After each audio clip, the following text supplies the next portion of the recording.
as the head coach. And how about Willie Foster is having an outstanding season, the Big East Special Teams Player of the Week. Last week, 71 yards on a punt return against Pittsburgh. He has a touchdown against Villanova for 93 yards. So he is having an outstanding year. Is doing the kicking. They have had problems. Connecticut has kicking all year. That'll be taken back at the 8-yard line. Out to the 20, out to the 30, 30. Oh, and tripped up by one last hope. What a great return by Foster. He is one of the nation's leading kickoff and punt returners, averaging 20 yards on kick returns. Willie Foster picks up 33. Hey. Major.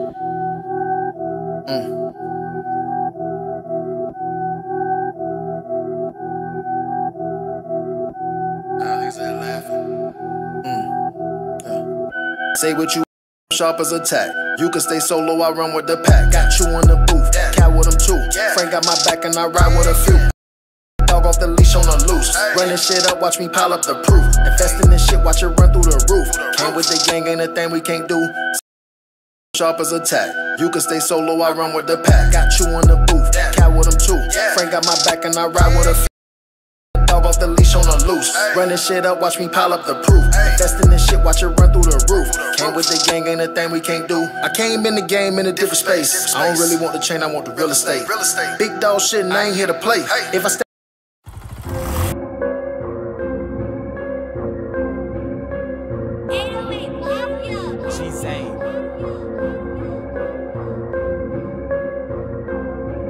I'ma go post, I'ma go local, I'ma go bag chase, I'm here strokers, that bag bay, keep it in motion, check up that bag came, I'ma go global, I'ma go post, I'ma go local, I'ma go bag chase, I'm here strokers, that bag bay, keep it in motion, check up that bag came, I'ma go global, I'm going in, I'm going big.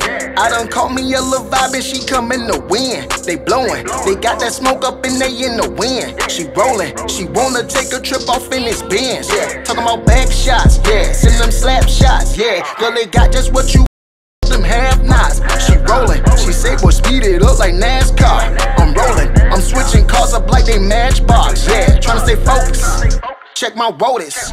We too turned up in overloaded. I told her, girl, bust it down and keep it open. You know it, and I ain't fit.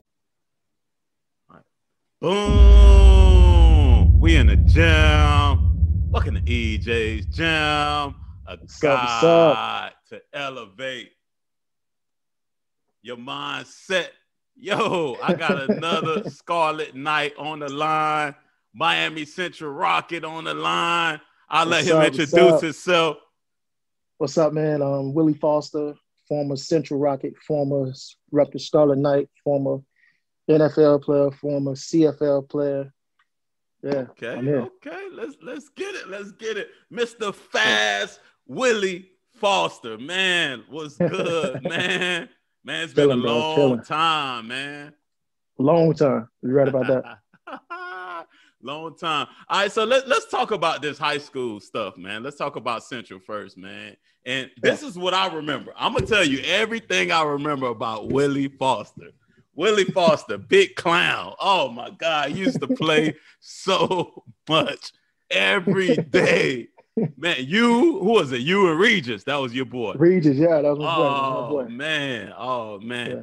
I remember, and I think, from what I remember, I don't remember you like too much sophomore year. I remember junior year. I think that's when you really started coming on. I remember you walking in the hallway. I don't know if it was Coach Butterfield who taught you that, but you had the ball in your hand and you kept and you was catching it and you was walking around the hallways catching the ball. I remember that. He used to always try to clown me, man, and say I had the drops and all that stuff. So he was like, "You gonna hold this ball?" So cool. It worked out. Yeah. So how often would you do that? Oh man, it was, I only did it when he told me, because it was like if he saw a problem, then I'm like, okay, maybe I got a problem. Maybe I'm not getting what's going on and I need to tighten up at it. So I only did it when he kind of told me to do it. Gotcha. So we had that love-hate relationship. That's what's up, man. So tell me, when did you start playing football? Little League or whatever? Little League, I played like all through my younger years. I started at about, I think I was like 9 or 10, and I was with Tecose Raiders, and then we moved, and I went and I started playing for Northside, and we played for Northside. That's when I met Regis then, and we played over there. And then after that, I went to Central. I didn't play. The reason why nobody saw me and they didn't know about me, because I didn't play freshman or sophomore year. Right. Yeah. Right. Okay. Because you came out of nowhere. Everybody was like, why didn't you? Yeah. Everybody was like, why you ain't playing, man? I'm like, bro, first off, I'm gonna keep it real. 9th grade year, I went out there and it was me, Regis, and I think it was Caleb, and we was watching them boys play, and I can't even lie, man. I saw I think it was Willis. I saw Willis McGay. He was big. He was big. Willis and I'm was like, big. Yeah. Yeah. So I'm like, damn, what position he played? They was like, that's the running back. I'm like, that's the running back? I was like, damn. So, I say, let me go out there and see what they got, see what's going on. Man, the team was huge. Big, bro. The team was Everybody huge. was big. Everybody, like people that we thought were big, weren't even big. Like Big Mike wasn't even Big Mike there, So I'm like, everybody's huge. And I'm like, well, we're gonna play part one one more year. So I played I played at Northside freshman year. That was my last year of eligibility. Because I was so small, man. I used to get on the scale and still wouldn't weigh 150 with all my pads on and everything. So I was like, it's a good time to watch, So I just did that. I played that year, and the next year I didn't play. I wanted to play JV.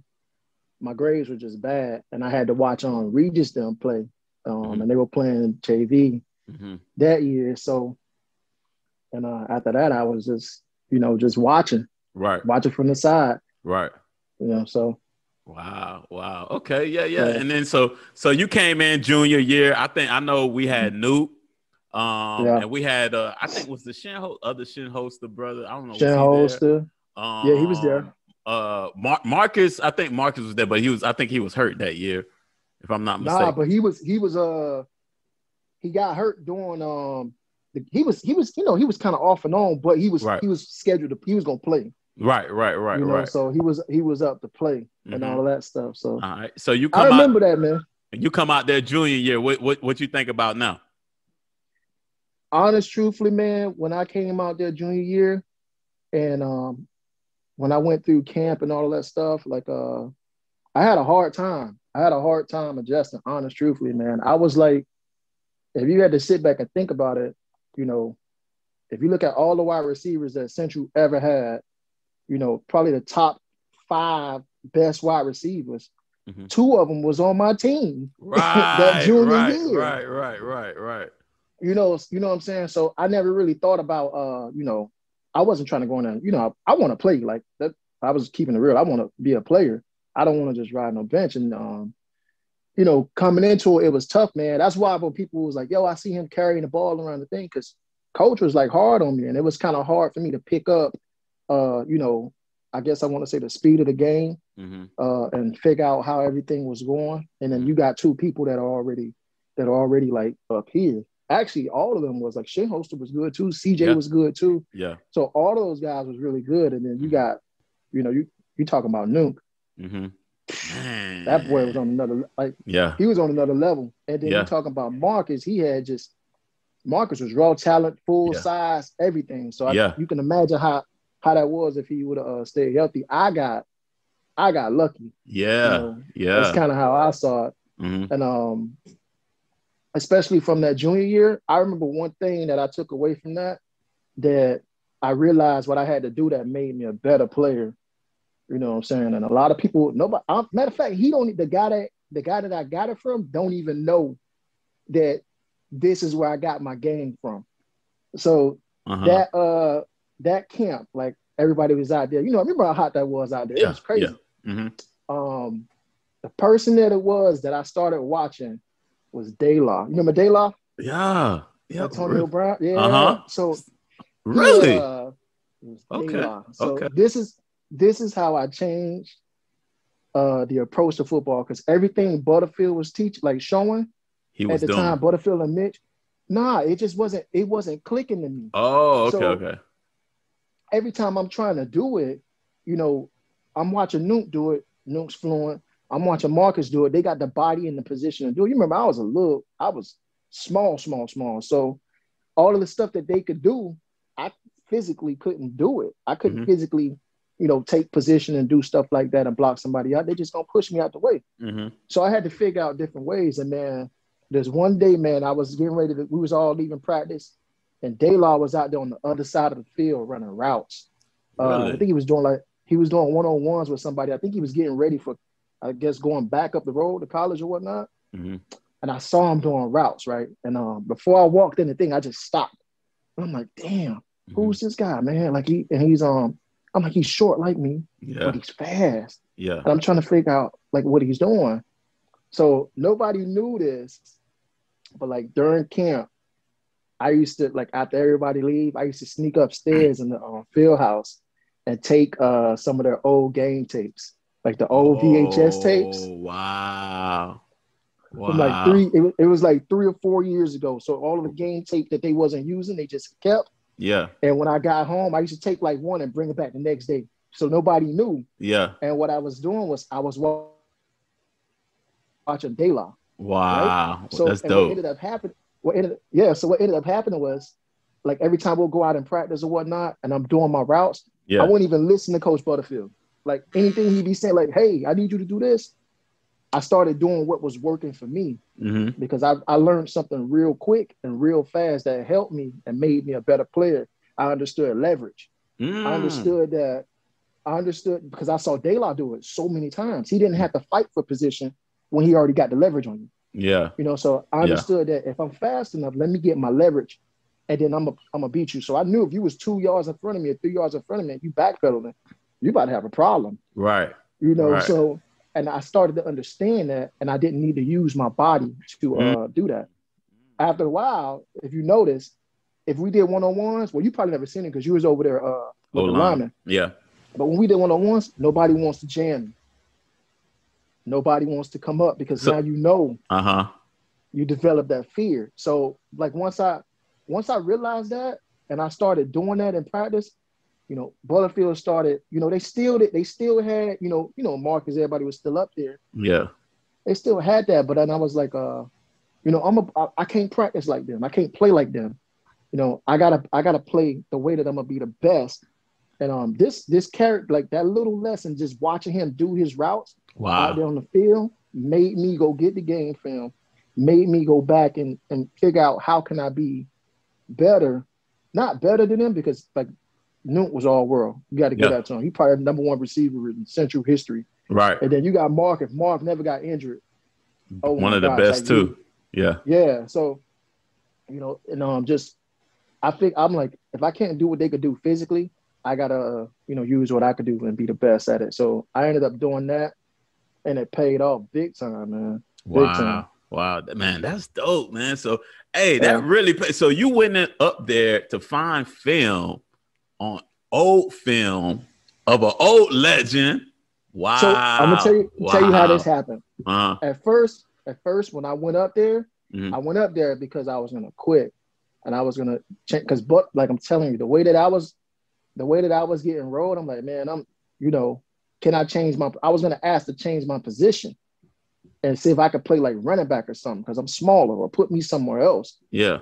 But none of the coaches were up there in Saunders' office. So I started looking down at the tapes, and I'm like, I saw that you got the years on it and the game film. I'm like, man, let me look at one of these tapes, whatever. Yeah. And I grabbed one of them. Just so happened I grabbed one of them. They were playing the West, and De La was getting off. I'm talking like going crazy, and I'm like, wait a second, how's he doing this? Yeah. And I started counting his steps. So like every time he come off, I started seeing like when he would burst or when he would do certain things, and I started doing it in practice. And then once I started doing it, I'm noticing, I'm like, oh, I got separation. I'm like, oh, he way over there. And I started realizing, I'm like, oh, this is me. This is where it's at. Wow. And then I start every day I'll take one back and go take another one. I'll take one back, go take another one. Take one. I even grabbed some of the film when Nuke was at Edison. He was good, man. Nuke was man. So I grabbed that, and I'm like, oh, but Nuke was he was big for his for that age group. He was a big dude. So when I saw that, I'm like, you know what?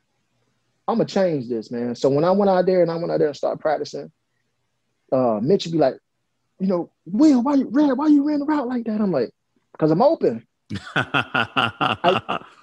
Straight up. And granted, I may have been wrong, but I was like fifth string for them. And I'm like, okay, you know what? It's cool.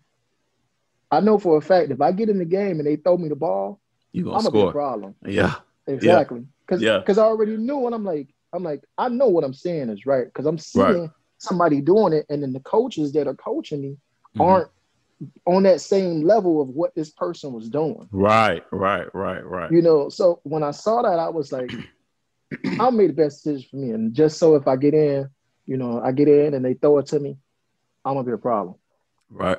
So let me see if I remember. Maybe I'm wrong or something, but I remember if it wasn't, because I think we called the play Candy. It was a fake screen, and it was a fake screen and Nuke, and you slipped out. Was that your first touchdown? That was my first catch. But you scored too. For like 70. Yeah. Boom.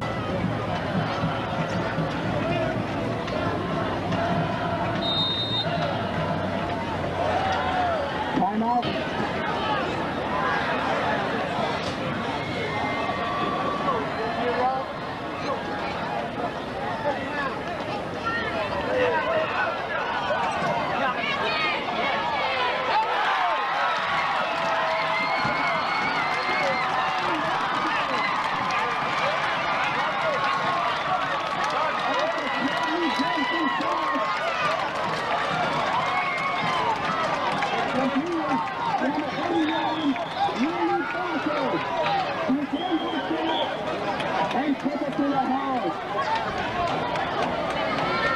Yeah, I remember. I love that play. I felt like every time we called Candy, we was in the end zone.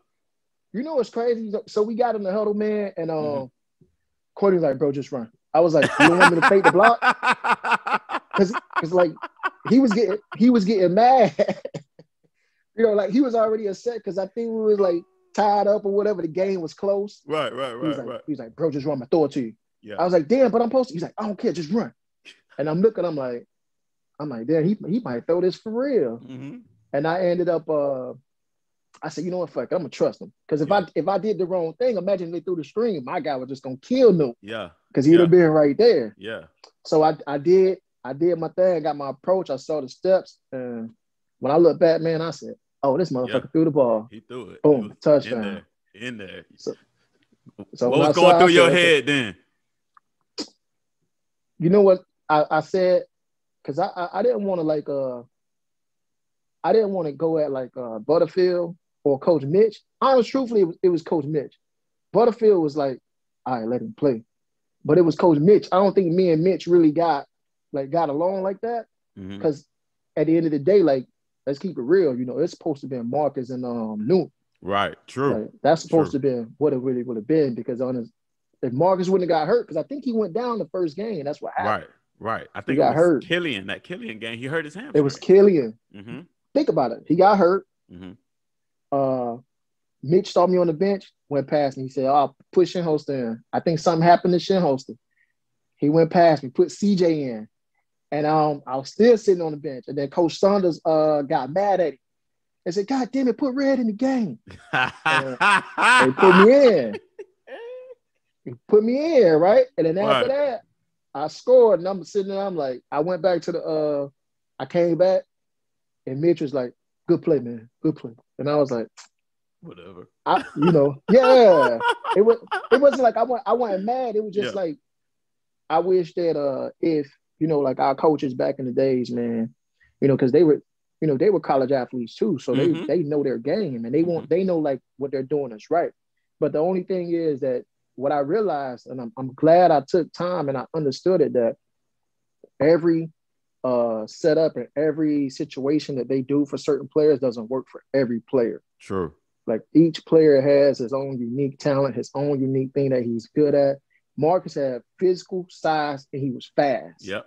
Newt had size 2, agility, and fast. Me, I didn't have no size. I had the agility and fast part, but I didn't have the size. So I needed to work with what I had to get, And I think that the coaches should have looked at that better, because that shit could have went left. I could have dropped that ball and never again.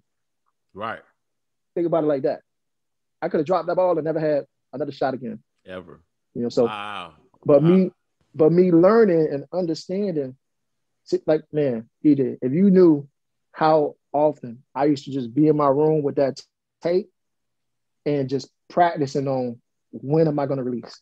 When am I going to release? Like, and when it came time to do it in Killian, it was like practice. Wow. It's like I scored and I was like, that's how I feel. Oh, we finna do a whole bunch of these. And I went back and I was like, oh, we good money. Yeah. So that's what's up, man. Okay.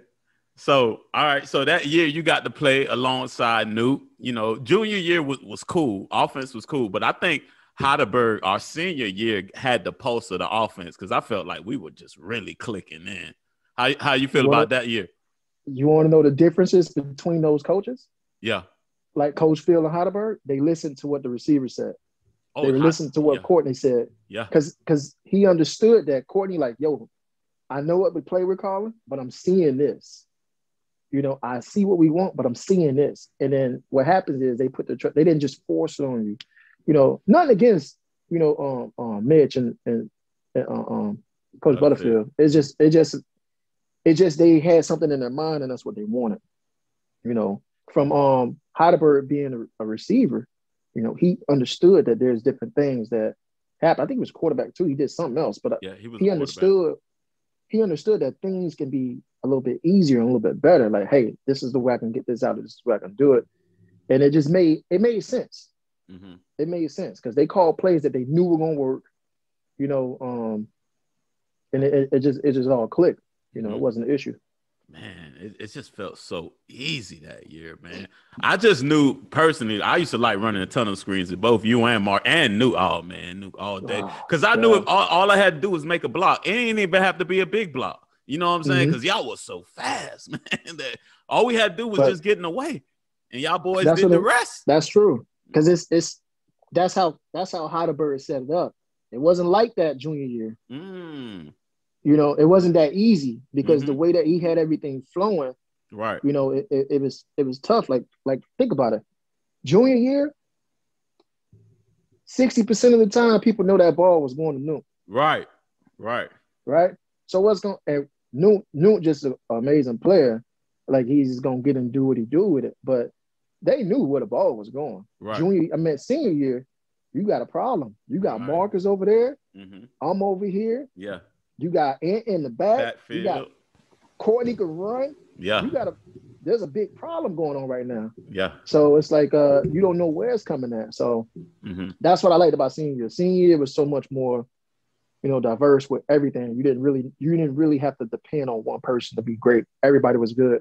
Man, we were unstoppable, man. And we know we had an amazing defense. So like what helped you besides that watching De La, like what helped you like get better? Like, was it the competition and on defense, or like what helped you get better on top of that? Our defense was really good. So, I can't lie about that. Our defense was our DBs are really good. So like Dooney was really good. Right. And actually, he came on like a little bit, like he got more confidence a little bit later. Right. But he was really good. And another person that people slept on that was good was Vincent. I learned a lot from Vincent. Wow. Okay. So, because Vincent was small and quick too. Uh-huh. So he wasn't going to just jam you and lock you at the line. He just want to touch you and slow you down. So he can keep you in front of him. So you notice that in the game, you got players that are anxious, right? So, they do everything a little bit faster, a little bit quicker if they're not really comfortable. So they always, quick tap you and they get back. So I started to understand how to, get off on that type of person. And then when we got to the games, it was even easier. Wow, so that's dope. Yeah, that's it's crazy. Like the one-on-one battles, man, back at Central. Yeah, like that was like some of the toughest stuff ever because that just made it like 10 times easier. 10 times easier in the game. The game was because you're playing against the best DBs.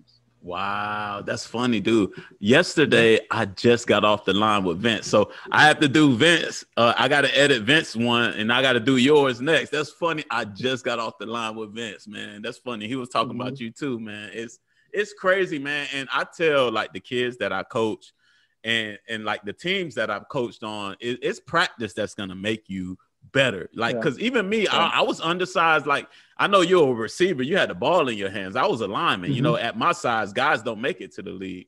But I made do with my size because I had to block guys like Brian. And before you was on the team, you know what I'm saying? It was a dude named Mark Chase. I don't know if you knew who Chase was. Chase was I remember him. The big he was dude. huge. He was one of the reasons I didn't play. Right. I played sophomore year. I played as a sophomore on that line. So I had to block him every day in practice. You know what I'm saying? So the same thing for you. You know, I had the hardest challenge in practice. So come game time, I was like, man, that wasn't nothing. You know what I'm saying? Because think about it. Brian was one of the best defensive tackles, in the nation. You know what I'm saying? Had to practice big, strong, fast. Could move. So it was a lot of different. Brian could literally come out of his stance, pick you up, move you, and make the tackle. Yep. So I had to learn how to get leverage on that. You know what I'm saying? So you know what I mean? That's the difference I thought that we had that a lot of teams like didn't have. You know, because I had some cousins and family members that played for like other teams, man. Like some other cousins and stuff that was playing for West. And they was like, bro, how y'all doing it? Yeah. I was like, bro, we just go practice. And he was like, what y'all doing in practice? I'm like, I ain't telling you that. But I'm just saying, like, we go at it, we go practice. And that's what it is, you know. So that's what's up, man. All right, so fast forward, we go through our senior year, man. I know the whole plantation thing, man. That was a tough game. So after that, you know, we're going through the process of getting recruited. What made you what was your process? And like what schools were like really interested in you? I had a lot. You know, I had a lot, and I had a big, like a little decent size. So I went to the UM camp with Ali and Bryant, and they ended up offering everybody, all of us at that camp. Wow. I went to the thing with y'all at Arbor. Yeah. Oh, yeah. Oh, I forgot about Arbor. Whoa, man, I totally forgot about that. Whoa, yeah, we went to that. Man, that was crazy. Then, you remember what we did with Dylan over there? Brian, man, God bless the dead. Brian started it. That was my dude. Hey, man. You should have saw him when we went to Rutgers. Yeah. Brian was a problem. Man, I don't want to say that on camera, but man, I remember him. We was messing with one. Actually, one of the guys that he was messing with became like one of me and Mark good friends on our team. He was a linebacker. Yeah. Named Devron. Yeah. And you know, Brian don't care. Yeah. He didn't care, bro. Yeah. He was just mouthing off, and all you hear him be running down the hall. Willie, Mark, don't help me. Bro, he crazy, bro. It was crazy. So yeah, man, it was a good experience. I had a good amount of offers though, man. I had Miami, I had FIU, I had the Gators, Illinois, Rutgers, of course. Yeah. I had all of the other smaller schools, like all of the FAUs, Bethunes, FAMs, I had all of those. I had NC State, and Buffalo, Vanderbilt. Dude, I had a lot. I had since I think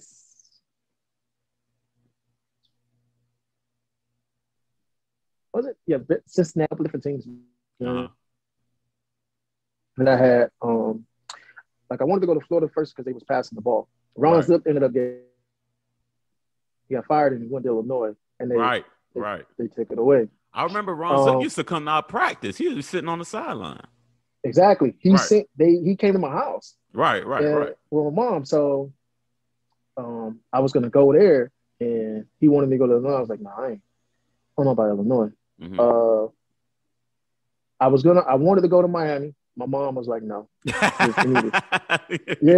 she was just like, you need to get out of it. I'm like, but Mom, it's Miami. Like, all of these legendary players go to Miami. You know, she's like, nah, don't worry about it. And Rutgers was just persistent, bro. I'm talking like Cristobal was probably at my house like 2 times out of the week. Like, and then if he's not at the house, he at the school. He at the school playing PlayStation with us. You know, so he was just like everywhere. Right. He's like, "What you doing, big fella?" I'm like, "Man, I'm going to eat." And I was going to the field house. Like like every time, like doing like if it's something of a class I ain't like, I'm going to the field. He's like, "Hey, you know you got the FCAT coming up." I'm like, damn, but he was on it. So yeah. You know, after I sat down. Who was I talking to? I was talking to Marcus. Mm-hmm. No, matter of fact, Marcus came to me and he was like, what you think about Rutgers? He was asking. I'm like, I said at first, I'm like, man, I'm gonna be honest with you, bro. They sorry. They were straight up. They were like, they were like 1-11 or something like that. Yeah. And it was, and I'm sitting there, I'm like, bro, I don't know, bro. He was like, but both of us can go. Yeah. And that's what kind of got me. I'm like, oh, both of us go. That's gonna be a problem. Right. So I like that. Right. I was like, bro, but you need to get we need to get and see if we can get Courtney to go. That's why all of us went. Yeah, because Brian came with y'all too. Yeah. I remember you said, did Ali go up there with y'all too? No. Ali didn't go with y'all. It was us 4, and then it was you had some cats from like we had one dude from New Orleans. Mm-hmm. If I'm not mistaken, Keon went. We had another dude from Broward that ended up coming up there too. Mm-hmm. But we all went, and I'm sitting there like, damn. Yeah. If Courtney come, I'm going. Like I already knew for a while. I'm like, damn, if Courtney come, he's gonna start his first year, and like I'm gonna go. I'm just gonna go. Yeah. And then I'm sitting there, and I'm like, he came down to his day. He was like, he chose Auburn. Yeah. And I looked at Marcus. I'm like, man, we going to Rutgers. Yeah. Screw that. That's where we going. And, that's where we went with it. That's what's up, man. That's what's up. Yeah. So when you got up there, man, so like what was the whole mindset like? Because just like you said, at Central, practice was hard. So did the mindset at Central help you transition to college? Because I think you played as a true freshman, right? Yeah. Mm-hmm. Yeah. So imagine the situation I just told you at Rutgers. I mean, at Central, same exact situation at Rutgers. Yeah, y'all were good. That team, they did a heck of a recruiting job with y'all boys. Mm-hmm. They brought all of Miami up there. And then y'all had Ray Rice. Y'all had Leonard. Leonard was the best fullback in the nation. True. Hey, I ain't gonna lie, man. I seen, down in Miami, you don't get that many great white players. So you always kind of biased. And that's just not me being racist. This is what's around us. Yeah. Man, I'm telling you, the first time I saw Brian Leonard, I thought he worked for Rutgers. I thought he was like a worker. Straight up, bro. Wow. He had no physical attributes that made him look like a football player. Wow. Right? So, and this is my first year, so I don't know them, but he was 1 year ahead of us. Mm-hmm. So we go in the weight room. I'm like, damn, this dude work. He on the team. It was like, yeah, that's Leonard. And I was like, who the hell is Leonard? I ain't never see a white boy so strong. Right. Like, I'm talking like strong, bro. Like, yeah. We weren't really lifting like that. I was small. I wasn't lifting nothing. I was going off of raw talent. But man, when I seen him in the weight room, it was like, yeah, man. Some of the other receivers was like, well, that's Brian Leonard. Mm-hmm. I was like, you don't know yet. And I was like, oh, he gonna have to show me. Yeah. Because I gotta watch him. I ended up watching him play, man, and he's good. I ain't never see a white boy that good in my life, bro. Mm-hmm. Like I'm telling you, if he'd came and played for Central, he'd have started every year. Like I'm telling you, like he would have been like Willis when Willis was playing. Mm-hmm. Like that's what type of talent this kid had. Yeah, like, I'm talking good. like Mm-hmm. you never seen, like if you look at him, he'd be like, oh. and the way he talks is like, it's like I would say like Mike Tyson a little bit. like he's really like soft spoken like type dude. Mm-hmm. But when he played, right, boy, I'm talking like he gone. And you know what I remember him do? The one thing I remember him do that was so crazy. We were playing who were we playing? We were playing Pittsburgh, right? This is what made me realize that he was a real, like the true truth. And it was like I think it was sophomore or junior year. Mm-hmm. And they had dude from Plantation. The linebacker. HB Blaze. I remember. Blaze. Yeah. Mm-hmm. When I say Brian Leonard ran him over and and kept running, like it was nothing. And I said, "Oh, he a real deal." That's what made me open my eyes. I was like, "Oh, yeah, he's a problem." Uh-huh. And I'm talking about the running backs that we had were good. Like we had Marcus Faison from Dillard. Yeah. The one that got off on us that year, junior year. I remember him. Mm-hmm. Remember Clarence Pittman from the West? Yeah, the running back. He was a running back. Yep. He was there too. Like we had all of them boys, man. Yeah. We had some. This is all before like pre-Ray Rice. Yeah. Oh wow. Okay. So I'm talking about like the running backs were great. Like I'm talking great. So and for him to stand out like that, it just was like, oh, this kid, he's on another level. He's from a little spot in upstate New York. You'd never known anything about this guy, but man, he was legit. He was real deal. Yeah. Wow. So your freshman year, all right, you come in, you see all of that. So what was your transition into like actually playing or winning your position in camp, or was it like day one? They just knew you was going to be the starter or not starter, but playing in the rotation. Nope. You remember how I said I got lucky when at Central? Mm-hmm. I got lucky again at Rutgers. The same as that way, bro. I remember it was freshman year.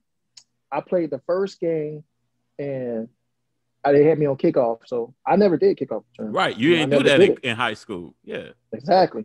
So I never did it, and I'm like, okay, well, I ain't gonna lie, I was a little nervous at first. You know, they kicked it off, and the other receiver that was on the other side was supposed to get it, and he didn't get it. So the ball just went past us, and they set me on the bench for like damn near the whole year, towards all the way to the end of the season. So I pretty much wasted like my whole first year. And then at that, I was so undersized. It was a shame. I came in, dude, I was 140 pounds. Jeez. At receiver. So wow. It came down to, I was playing in practice, getting better every year, whatever. You had to gain your weight. You had to do your thing. And at that point in time, it was the same thing. So they look at it like, what's the best that could help the team? And then if you look, Marcus was a better fit, at the time at receiver, so because he was a bigger guy, and the two receivers that we had were pretty good. Yeah, like they were really good too. So it was like they'll use those three guys, and everybody else rotate in. So they had to find a place for me to play. And what's crazy is, dude, I remember we were playing sophomore. I think it was sophomore year.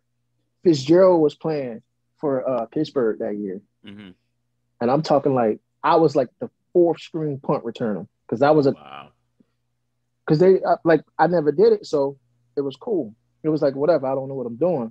I knew what I was doing. I started doing the same thing that I was doing at Central. I started going back to like when we practiced, I'll pull up all the Dante Hall's film, and I started watching all the Dante Hall's. Remember him for the Chiefs? Yeah. He was mean. I started watching all of his film, so I started to like understand how to feel punts better. Understand, and I think it's just the way I learned from actually physically seeing somebody doing it instead of somebody just like, yo, you need to just do this. Yeah. I had to watch it, visualize it, see the steps. Like there's so many things that helped me get to that point. Like as far as like track and all those different things with Coach Roll. Yeah. So like I'm gonna show you how I tied this in with getting good at punt returns and kick returns, right? And learning how to, if I'm running, to hold my speed, which made me faster, even with the ball in my hand. So when I started for that, when I got in for that kick, that punt return, I was a fourth screen person, and all of those guys in front of me got hurt. Wow. The same way how it happened at Central, all those guys in front of me ended up getting hurt, and they had to play me. I ended up getting that punt. I took it like, I don't remember, like 40, 50 yards, but I didn't score. And coach was like, you had this in you this whole time. Like, why didn't you? I'm like, I'm learning. Like I'm watching them learning. And after that, they started playing me. But the tie back in with track. Yeah. It made me a better returner because I had already set up what I wanted with the vision. I had already learned what I needed to learn with the leverage. Right. What I used to do when I was running track, I used to count my steps. So every time, like if I knew this is how I knew I got faster. When I used to count the first year, the junior year, it was like 12, 13 steps. And that was me running like a 11 something. So I was slow. Right. When I got to the senior year, I was getting it in like 9 steps. Wow. So I know that I'm covering more ground and I'm getting down there faster. So when I got the ball, I knew if I had like 6 or 7 steps, I'm scoring. So and I realized that, and I'm like, okay, if I could just tie everything in, if I'm out in the open, nobody's gonna run me down. And I just used to count my steps and breathe and realize where I was going. So like by that time, when I say the game had, slowed all the way down, I mean like it literally got to the point where I used to catch the rock and I used to see people coming, and just by them, like the way that they lean, I already knew that this is going to be open. This is going to be open. This is going to be open. Wow. So it wasn't even, it was all just like second nature. It was like a test that you got all the answers to.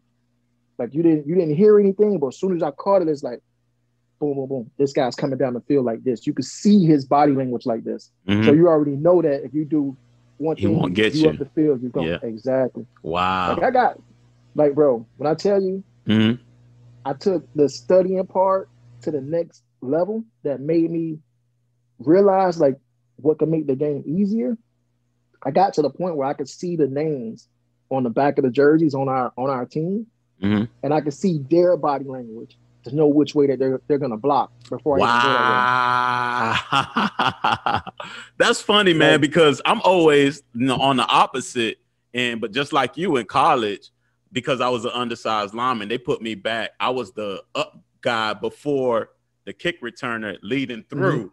So I would like bust through, like they would try to bust the wedge. I was the wedge guy, like busting through. So you were reading how I would set up and you would just bounce it.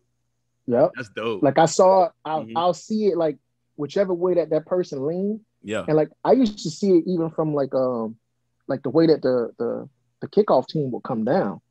Like, cause sometimes you'll have a kickoff or punt return that's designed to go one way, and they're running it the other way. So that whole scheme isn't gonna work. So I used to sit back and just peep it out. I got so good, man.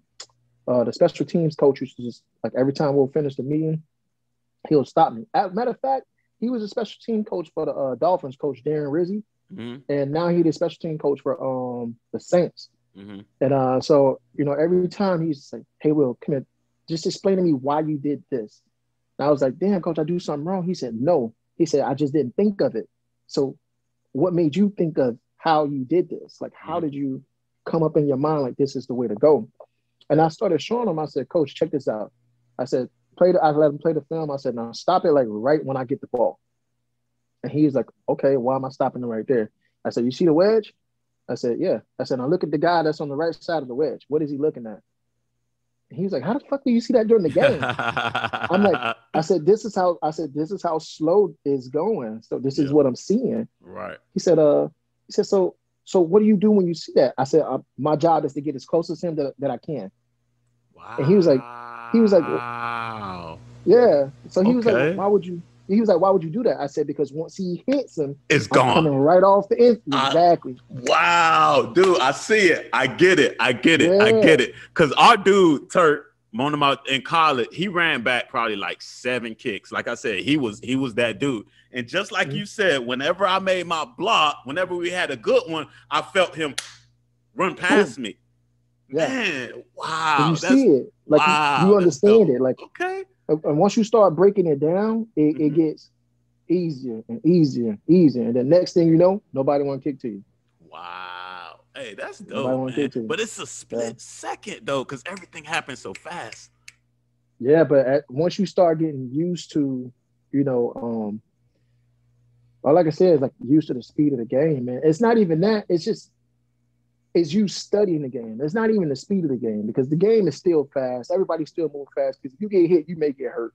That type of stuff. It's just that if that person took the time to break down like movements, because that's the key thing about the game. If a person is here, you can't be there.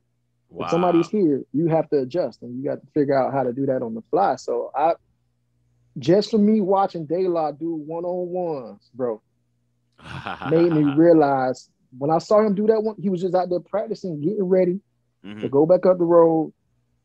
And just for me watching him do that, learning and understanding leverage, man, that changed shit for me, man. That changed everything for me. I went from a player that probably would have never played to somebody that was like, okay, this dude's a problem. Okay.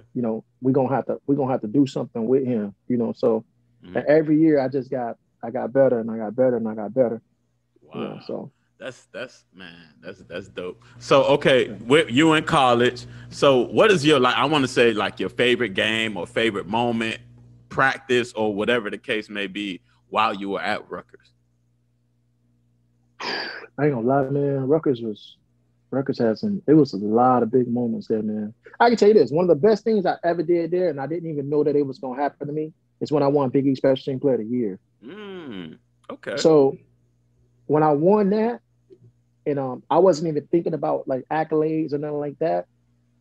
My coaches came to me and said, "Hey, bro, guess what?" I was like, "What?" He's like, "You're a champion." I'm like, "What you talking about?" He said, "You just got voted for Big East Special Team Player of the Year." I was like, "Really?" He said, "Dude, you're ranked number 20 in the nation right now." Wow. And I was like, "What?" Wow. You weren't even paying attention to that. I wasn't paying it because I was so locked into what was going on and how to adjust to certain things. And right. When I won it, I was like, damn, man, that's a good thing. That was a great feeling, man. That was a huge trophy, man, that I came and I gave to my mom. Yeah. And she was like, what? You doing it like that? I was like, yeah. That's what's up. Okay. So she was, it was big, man. College was just like a different environment, but with I can't say with better people because I could tell you what, I think the first year for me being there, I think our high school team would have beat them. Wow. Like with the squad we had. Yeah. I think we could have came in the Rutgers and beat them that year. That first year. So right. It wasn't about better people. It was just about people learning what you could do and seeing your advancement as far as like getting better, man. Because my goal wasn't to get better. My goal was just to perfect this one thing that I was doing, and it evolved into getting better and getting better and getting better and getting better. Like it got to the point where people were like, bro, what are you doing that's different? And I'm like, I can only tell you what I do. I see this person. If he goes this way, I'm coming right up here. And then once I see him do that, I'm going to go right through there. Yeah. And I said, even if I don't got to, I know for a fact I'm strong enough now I can outrun everybody. So it got better and better over time, man, that I didn't have to just rely on speed. It was like running track. It was kind of like, if you got your technique down fast, your technique down pat, you don't got to run fast. So, and that's what most people do. Like if they got the technique down pat, you're great. Like once I started perfecting the technique of returning kicks, it got way easy. Yeah. So I didn't have to think about so much. I was like, okay, look, here's your first read. Boom. Once that read goes in and you hear, because you got to think once you break through one thing, that whole line of people is past you. That's it. And you just got to deal with a kicker or somebody like that. That's it. Easy to make them miss. That's what's up, man. And it's funny. Like I said, I always tell my athletes too, about working on that speed and how track helps, especially if you're a skill guy. I'm just like a must. Yeah. You better run track. You better, because I remember y'all dudes, man. Our 4x1 team was we didn't lose. We didn't lose. Y'all boys were moving. That, you know what though, that track season, that junior year. Yeah. Oh man, bro. With Batman and Nuke. Ooh, yeah. That was tough. It was like, I think it was, who was it on? I don't think, you know what? I don't think Batman didn't run it at the end. No, I think he would put Batman in when we had like those bigger meets. Like, cause he would flip flop y'all. And Batman will only be that last, because it would be Ant. I think Ant or Nuke, or one of those guys. No, you know what? Nah, Nuke was second leg, right? Nuke was second leg. Bat really didn't run it that much because he had all them events. Yeah. He had the long jumps, he had all that other stuff, and then he had his 110 hurdle and his 300 hurdle. The 300 hurdle. So he didn't run it. It was Marvin. Mm-hmm. It was Marvin, Nuke, me, and Ant. Ant. Okay. Yeah. That's what it was. So and they'll switch it up at the beginning with Regis. Mm-hmm. It was Regis, Courtney, or Marvin. It was one of them in the front. Yeah. That's what's up. You know, so hey man, y'all boys are moving, man. What's up. That made everybody better, man. That made like everybody faster for the next year. Mm-hmm. And I didn't even think of it like that. I only ran because Regis was like, bro, you should run track. I was like, man, I wanted to play baseball. Yeah. And I went out there for baseball for Heidelberg, Coach Heidelberg. Yeah. It was like one practice, and Heidelberg came to me. He said, "Hey, Will." I said, "What?" He said, "Bro, you gotta run track." I was like, I'm like, what? He was like, "Yeah, man, you gotta run track." I was like, "I gotta run track. Why?" He was like, "Man, you know, some people." He was like, "Some people requesting you to run track, and I think that's what you got to do." Because I wanted to play baseball. You know what I'm saying? I was out there with Heidelberg for like the first couple of days, and that boy was like, "Nah, you gonna have to you gotta get on this track." And I was like, "Why?" And when I got out there, you know, everybody was fast. Man. I mean, I think the only one wasn't fast was at the time was like because we didn't know how to. I didn't really know how to run. Mm-hmm. It took a little time to get that stuff down pat. Mm-hmm. And but everybody was fast. Ant was fast. Mm-hmm. Nuke was blazing. Mm-hmm. Bat was super fast. Yeah. Like, I ain't never seen somebody that skinny that fast, bro. Like, I'm like, I don't know where he got the muscle at to do that. Right. Yeah. I remember it was one meet we had, and it was against Carroll City. Mm-hmm. And Sonoris Moss was running 100, and he was talking shit too. He was talking shit because Bat wasn't gonna do it. Right. And then he started talking.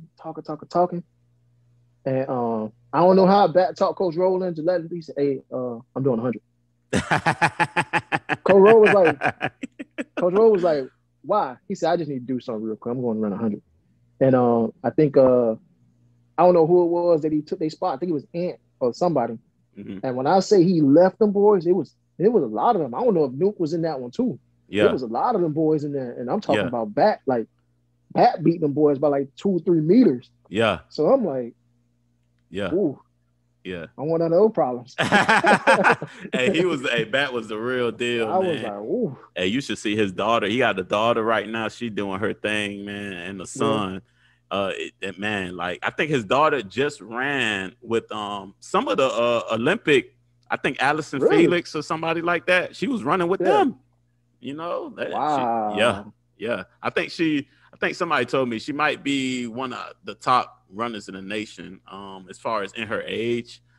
She might be the top or top 3, one of the two. Don't get me wrong. Like I just hear from people and stuff like that. But Bat still doing his things with his kids now, man. I got to get back in contact with Bat, man. Yeah. I had to hit him up. I got his number, so I'm gonna hit him up. That's what's up, man. Man. So like fast forward, we're going back to college. So after college, so you said you told me I want you to tell the people, you know what I'm saying, your journey, or what was your journey after college? What was your decision? Did you go pro? What did you do?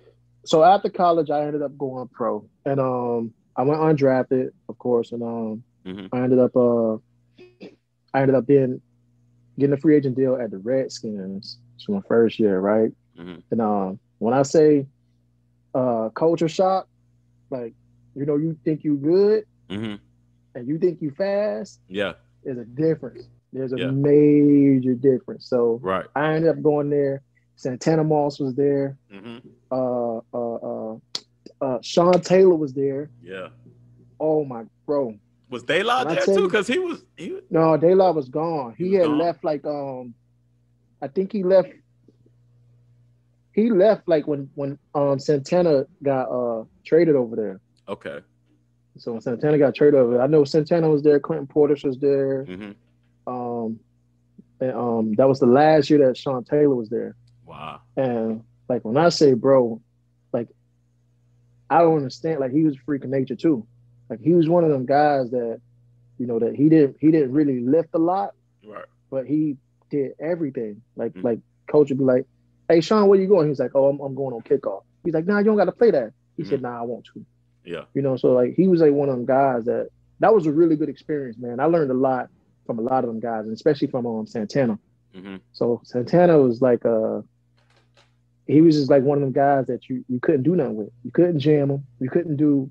He was physically stronger at that time. He was gaining that weight, so he was big.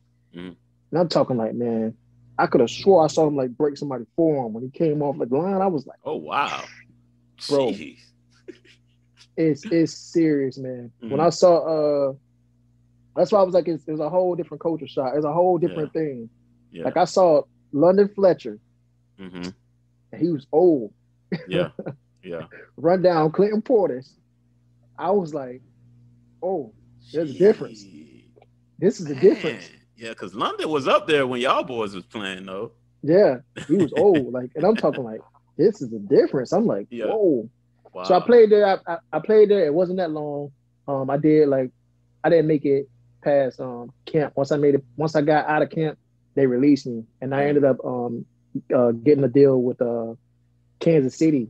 And at that time, Bo got drafted first round there. Wow, Dwayne Bowe. Right. Yeah. So you remember Dwayne Bowe, right? Yeah.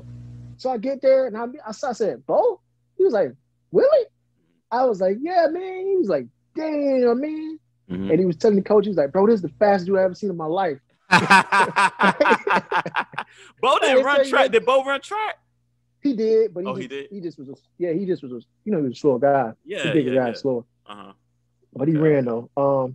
Yeah, so I ended up after that, I ended up like bouncing around, bro. And it was just when I say that's like a tough experience because it's hard to get on in the league. Like if you ain't get drafted, it's a good chance you'll make it, but it's hard to get on because it's crazy because HB Blaze was at Washington with me. So and like, we used to go back and forth about like, damn, like going through this whole thing. Like, bro, I played against you in high school, I played against you in college, and now I'm on your team. Like, right. Like, yeah, so it was like a whole thing. Like I started bouncing around. I ended up going I went from Kansas City to the Falcons, and then I ended up going back to the Redskins. And I stayed there for a little bit, like a couple of games, and then after that, I got released and I went to Canada, and I played for the Blue Bombers up in Canada. So how long was that process, and how long did you play in Canada? Canada, I did 3 years. So I did Winnipeg and then Montreal the next year, and I went back to Winnipeg the next year after that. So the process of that is different. It's better for somebody like me because in Canada, the field's bigger. So there's more room for you to run. And then they have like off the line like releases. Yeah. So like you can run up to the line. Like arena. Yeah. Yeah. So, but imagine on a bigger field. Yeah. So it's like a catered to because it's like 60. It's 60 wide. It's not like 53. It's like 60 yards or something like that, right? 60 and 120. Oh, wow. Okay. Because the goalpost is like they inside the back of the field. Yeah. Okay. So they add an extra 10 yards to the end zone. Wow. Yeah, so okay. So I forgot to ask Marcus. Do you remember our senior year playing Norland in the celebration y'all boys did in the end zone? Oh, we got that flag, right? Yeah. The bomb thing? Yeah. But Coach Heidelberg let y'all boys do it. He was like, go ahead. Coach Saunders got mad, but he was like, oh, well, goddamn it, don't do it no more. I was like, cool. We did the little, yeah. I remember that. I damn sure remember that. What made That y'all was boys do that though, man? You know what's crazy? We was I forgot what it was. We was talking about something. We was practicing shit in practice. Yeah. Right. So and we was talking about a jet screen and stuff like that. I forgot who's the O-line coach for y'all at us at the time? Coach D, and Coach Fields. To my Coach Fields was like tight end, I think, and Coach Donnell. Fields.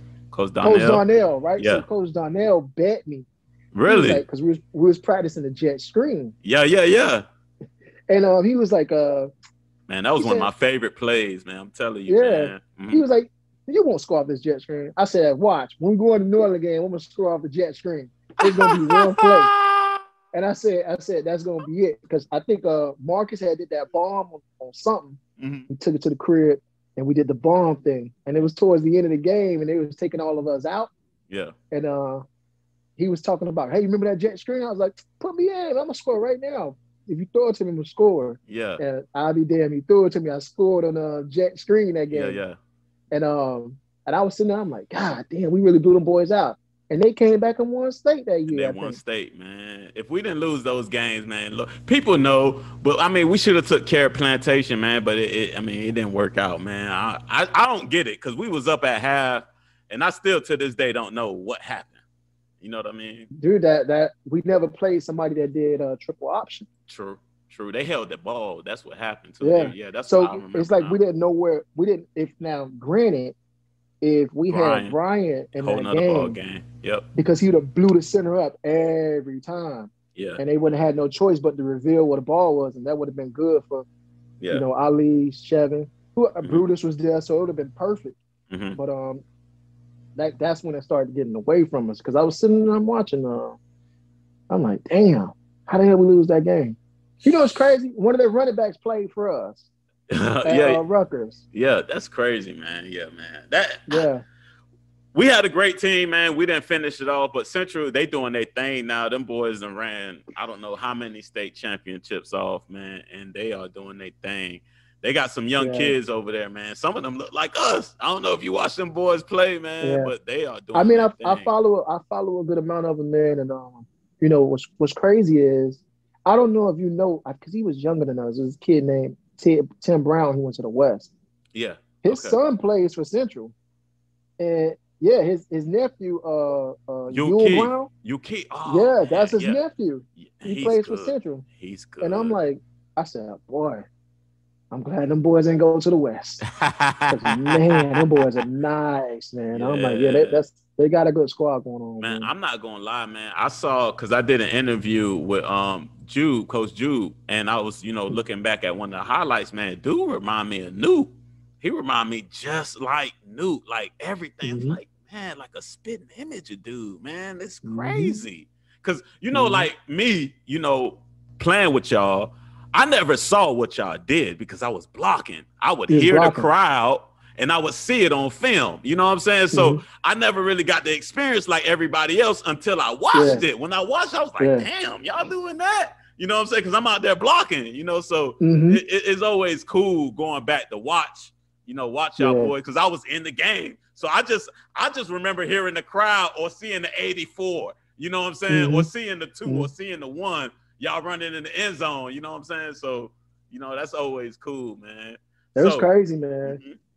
So those are the best things I enjoyed, bro, was watching, like knowing the play and knowing who finna get the ball. Yeah. I'm like, boy, it's finna be a show. When Newt got the ball, I was like, oh, it's over.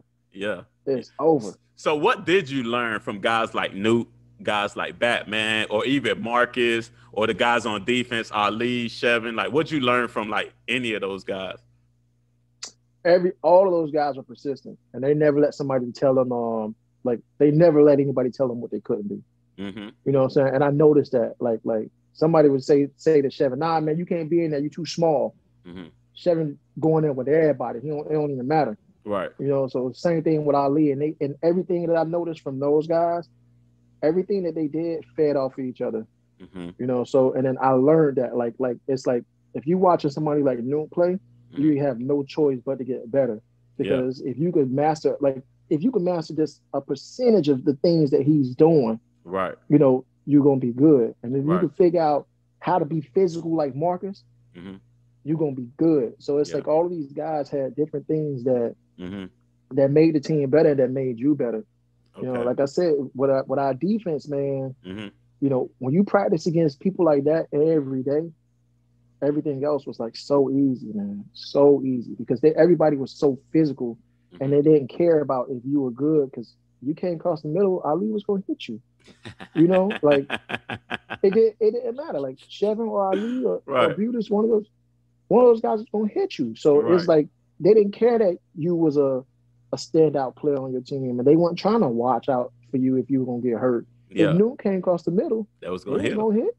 Yeah. So that made it better. So when you got into the game, like I said, people don't understand it because they're playing. But when you're in the game, you start if you see it slower, you start to notice that defenders they're nervous too. Yeah. So like they start doing things faster. So you start to see them doing stuff too fast or they overreacting. In the game, we didn't have that problem. Yeah. Because we were ready for it. Dope. You know, so. So the next question is like life after football. What made you, or are you still, you know, doing your thing? Like what made you just like, okay, I'm done with football or whatever the case may be, your transitions? Well, when I stopped playing, I had a foot surgery when I was in college. So, and it just nagged me from every bit of the way on through. Like really? From the pro playing, like it nagged me every bit of the way. Wow. Matter of fact, it still hurt. It still hurts sometimes now. So it got to the point where I used to like once we go through camp, because camp is like camp in high school and camp in college is totally different from camp in the pros. Because camp in the pros is like, bro, this is your job. It's either you're gonna have a job or you don't got a job. So every play you do, you got to go hard, or that's what it is. And it got to the point where every practice, my foot just would swell up. So it's like I couldn't do what I wanted to do, you know. And then if it was healthy, I'm always thinking about it. So it started messing with my instincts, man. So it's like a lot of different things that was like, you know what? If I do play, I got to give it some time. I got to take like a year off. And you getting older, you can't take a year off. Exactly. So it's like once I got to the point where I was like, you know, I'm good to go. I got everything I wanted to do. My goal was to go to the NFL and play. I played. My goal was to play pro. I played. I wanted to do something in some type of big game. We made it to the Grey Cup in Canada, but we lost. So it was like I got to experience those things that I wanted to do because, man, with the grace of God from football, like, bro, football was only a Florida thing for me. I ended up traveling like across the world playing football, you know, so, and getting to see and understand different things that evolved outside of Miami, you know, because in Miami, all we knew was the little bit of trouble that we got in football, you know, so getting to go to Rutgers, getting to go to Canada, getting to travel all across the country with these teams and, you know, learn that there's different things that you could do outside of just football, you know, made it worth my while, you know, even though like in college, don't get me wrong, man, when you go to college, for me, when I went to college, bro, I didn't think about like what we was going to learn. Like, let's be honest, like that wasn't on top of my list, bro. Right. You know, and the one thing that I did notice about college was Central was like not Central, just Dade County individual was so behind in education that it's crazy, bro. I kid you not. Check this out. This is what's crazy. Me and Marcus had some of the highest SAT scores in our freshman class, and we were in all remedial classes. Yeah. For the first year. Yeah. Like me and Marcus had the highest scores. I think they did that to all of us, man. I didn't talk to anybody about that, but I think they did that to all of us because of we were behind our curriculum. We were so behind, bro. When I'm talking about like you know, the first year, it was like the first year of learning was just like it was tough. It was tough because we just didn't understand what, you know, what's the layout for it? Like what's the expectation for it? And granted, Rutgers gave you every opportunity. Like they weren't the one thing about Rutgers, man, they would not let you fail. If you fail, you fail because you wanted to fail. Like there's so many different outlets for them to help you as far as like getting you tutors, getting your books, making your study time, making your study hall. Like, because you practice a lot. They set times for you to do all of these assignments. They even get people to do note taking for you so that you can, you know what I'm saying? Like be caught up. All you have to do is read it and do the work and regurgitate. Exactly. Yeah. So if you failed, it's because you failed. So I mean, but it was hard the first year. After the first year, when we got into the second year, it was still a little bit hard because you had to do a couple other classes. But junior year, you started to declare your major. You started to see things that you wanted to do, or if you really cared about it. And like I said, with me, school wasn't. I wish if I can go back and change that, that'll be something that for a kid, that'll be something I would focus on now. Like I would think about what I want to do and start thinking about it as a senior in high school. Don't set it in stone, but just start thinking about something that you really want to do with your life. Because when you're playing football, that's all you know. That's all you think too. You don't think that it's ever going to end. Gotcha. And you always, you're so locked in on that. But if I would have thought about something else, I would have chose a whole different major. Like Rutgers had it set up so that you could, they'll classify you in two majors if you never just decided it. Like they have a labor management major, and they have like a criminal justice type major. So if you didn't decide on what you wanted to do, you're either going to be one of those. You're going to be criminal justice or labor management. Wow. Okay. So go ahead. Yeah. So you won't fail. But if you don't declare, they're going to schedule your classes so that, you are in this type of, you'll have so many credits that you would have already done enough to get this major. One or two majors. You see what I'm saying? Or whatever the case may be. It's not, but at the end of the day, if your passion's not, labor relations is like human resources, bro. Like if you know for a fact that you don't want to be a human resource person, you know what I'm saying? Right. That's probably something you shouldn't do. Or for a fact that you're not going to be in the criminal justice field. Yeah. It's probably not two things you should do. Like, right. Like if it was me, I would have went into like some type of theater type school. Right. Something that I would be interested in. If I'm a performer on the field, I'd rather perform after I'm off the field or something like that. Or I would have went into something like broadcasting. Got you. So if you were a kid coming out of high school, like, hey, listen, one day your career is going to be over. What do you want to do? What do you want to do after your career is over? Do you want to just go try and find a job, or do you want to pick up where you left off and continue to talk about what you've been doing your whole life? If you've been playing football, you probably want to stay around that. If you want to get into broadcast, you want to get into coaching, all of these things are like still right there.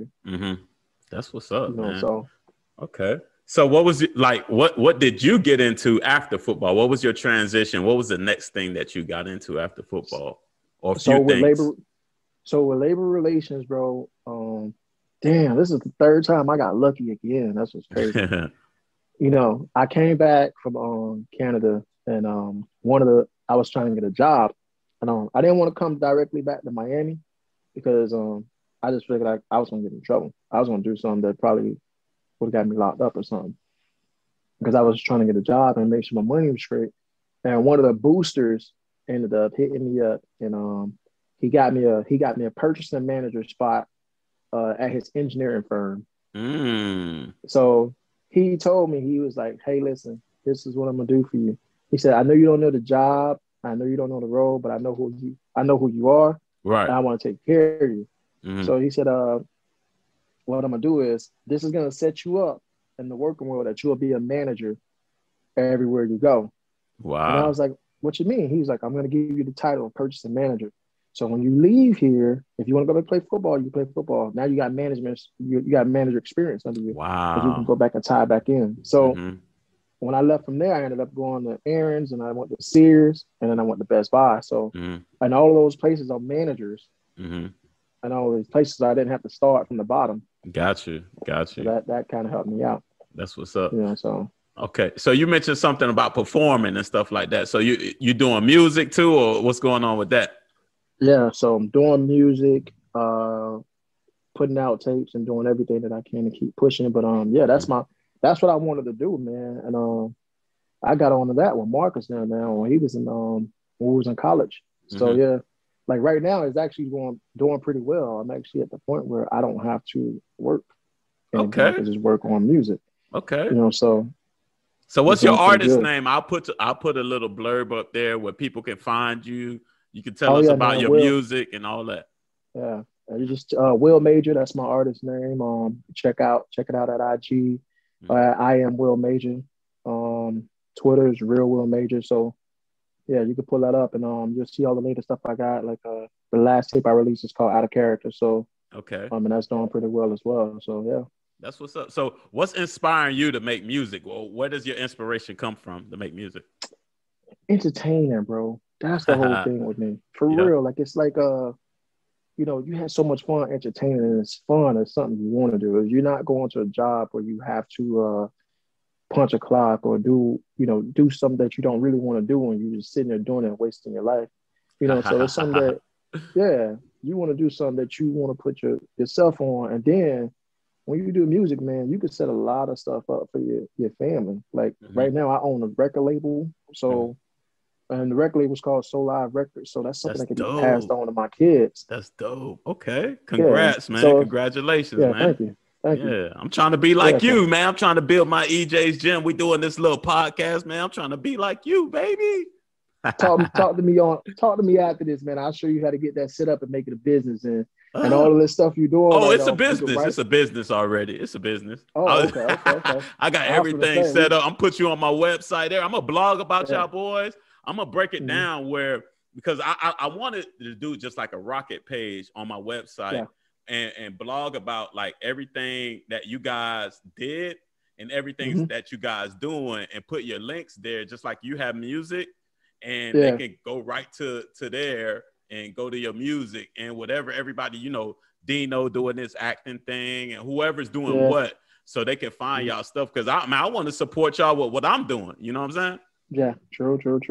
Yeah, man. I hear you on that, man. We got to support each other. Yeah. I hear you on that. That's what's up, man. But I'm gonna definitely check in your music. Like I'm gonna put your links. I'm gonna put your little blurb down there. And you say you just like entertaining people, right?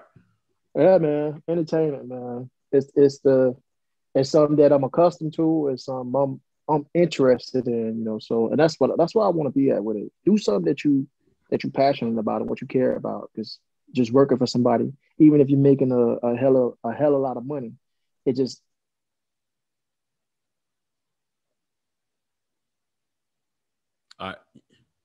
you just take away with it. Yeah. Hey, man, and all jokes aside, man, that's why I'm doing this. And I tell guys, the athletes that I work with now, because I train guys on the side too, is that you're more than an athlete. And just like you said, you have to find those other passions and other things that you enjoy doing. That's why I really wanted to reach out to you guys so people can see or kids can see what athletes are doing after or that transition. Because it's not easy for people. Some people after, we struggle, after to find that identity. So just like you said, if you have an idea of who you want to be beforehand, it's not that hard once you decide, like, you know what, I don't want to play football no more. I don't want to play sports no more. You can fall back on the other things that you've been building while you were younger. You know what I'm saying? Even if you haven't built it while you was younger, man, that's the thing that a lot of people a lot of older guys get as a misconception. And I see that time after time again. And, the first thing they say is, I'm too old. Bro, listen, I still feel like I can run a 4.4 right now. Like I ain't too old for nothing. Right. You know what I'm saying? So it's like, that's like one of those things where it's like, it's a mind thing, bro. If you're going to really, sell yourself short right then and there from saying, man, I'm too this, you already failing yourself. So it's kind of like a belief thing, like you, man. You want to do what you're doing right now with this. You believe that you could do this. It's something you're passionate about. You still feel like you could teach kids. You could have easily. There's a lot of us that's like, man, I ain't got time to coach people. I ain't got time to do this because they already sold themselves short. When in reality, they can really go out there and do it if they want to put their mind to it and do it. So it's all about a mindset. Like if you want to go ahead and pursue something that drives you, I don't see why not. So. That's how I see it with a lot of different things and with pretty much everything in life, man. Hey, Like, that's why some not? dope, man. That's some good info, man, and a good segue into my wrap up. I call it a wrap up where I have something where basically I tell you something is, and you fill in the blank, right? And we'll start off with the first word is confidence is what to Willie Foster? Key? Confidence is key. It's Yeah. definitely key. All right. So the next one will be attitude is what to Willie? Everything for me. Everything. Uh-huh. That's what's up. Everything for me. Mm-hmm. I can explain that real quick too. Go ahead. If you don't got a passion or attitude about anything, you know, because attitude describes passion and describes want to. You know, so if you got an attitude and it's like you get mad at something that you didn't execute, you passionate about it. You know, so that's everything. If you could tie like, hey man, damn, I missed that little bit right there. Yeah. And correct it on the next thing. That's big. That's what you want. That's what you want to have when you're driving yourself. That's dope. That's dope. And you mentioned here a few things about it earlier, but mindset is what to Willie Foster? It's key. Mindset is key. And you guys can go back and rewind. He just gave us a nice little blurb about what mindset is to him. You know what I mean? And how mindset and your attitude drives your mindset to create things, you know, and to basically persevere, even though when things are not going great, because you know, just like I know, when you're building something and you're building a business, it don't jump and go right away. You know what I'm saying? Yeah. And you got to continue to dig, even though when people are not looking or people don't hear you, you got to continue to make music. You got to continue to grind. You got to continue to push your stuff out there. Bro, so it can grow. Why you think y'all don't see me, man? I'm always pushing on the next thing to do this and do that, to make this a bigger business and make this as that. Because just because people don't see it, that don't mean you ain't making money. True. And that's what people don't understand. And just because people you know, they're like, damn, where this boy went at? You know, you working on something that's bigger, that's gonna be, you know, a foundation that's gonna lay off, that's gonna do something big for you. So something that you ain't never gotta worry about getting fired from. You know, so because you own it. Ooh, I love it. I love it. Yeah, like ownership and stuff like that to me is key. Like, like I did a lot of different things that I changed, and you're like paying off everything. I don't owe nobody nothing. So it's like having ownership, making sure that you own your stuff, and then when you want to pass it down, this is how you get rich. This is called wealth. You know, it don't gotta be huge, but you own it. Like somebody would have to say, hey man, let me buy that from you for you to not be employed there no more. I love it. You know, that's a great mindset to have. And the last fill in the blank, Willie Foster is who moving forward into 2021 and the rest of your life?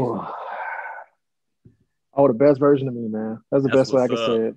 That's what's up, man. That's the what's up. best version of me. Hey, man, like I said, I appreciate you coming on. You shared some good information. And just like I said, man, I'm going to leave a link down below where you guys can go ahead and find his music and listen to his music. And Willie, like I said, I appreciate you coming on. And like I said, we all go through that roller coaster of life. Yeah. Why not have a guide to elevate your mindset? Jim, out. Hey.